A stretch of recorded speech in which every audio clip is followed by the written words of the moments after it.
The biggest regret of my life was returning with my husband to his family. Just after I landed, my mother-in-law rushed me into a black cloak. Her voice was cold and final. Outside the window, women moved like black shadows. I asked what would happen if I refused. She said you'd get arrested. I did not take it seriously at first, but minutes after we got out, men ran at me. They carried guns and shouted wildly. The men panicked and tried to explain. Women pulled at my scarf in a frenzy. They covered every strand of my hair. Only when the guns lowered did I understand. This was not a rule. This was survival. At dinner, the men talked loudly. I only whispered with my daughter in my arms. The clan leader stared at me sternly. My mother-in-law glared with hatred. A cold worry rose inside me. I told myself we would leave soon. 2 weeks later, I packed our bags. We're not going back. We're staying here. What do you mean? How long? I want to get a job here, in a hospital. I want us to live in Iran. Only then did I finally understand. This visit was a complete lie, meant to trap my daughter and me. I had seen how women lived here. I could not let my daughter grow up here. But to my husband, his mother and sisters lived this way, so he believed our daughter should too. No, I won't stay here. You can't keep me. Now you listen to me. You're in my country now. You're my wife.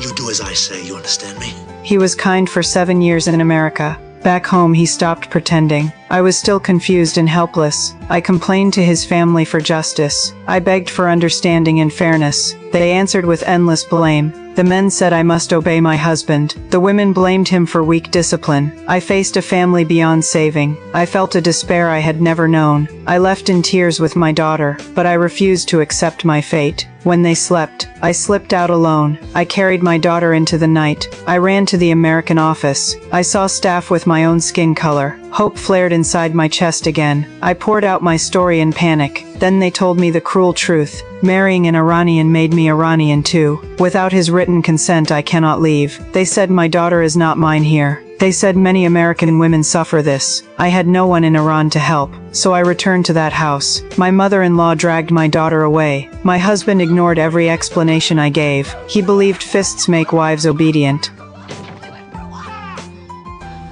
You try anything like this again, I'll kill you. I knew fighting him meant death, so I pretended to submit. I began a long performance of obedience. I stopped talking about going home. I helped his family with everything. I cared for children and chores. I studied Islam and learned the language. My husband relaxed as I complied. He let us move away from his mother. He even sent me to language class. There I met an American woman nearby. She had given up on escaping herself, but she offered to help me. She mailed a plea to the embassy. I felt joy I could not hide. The next day she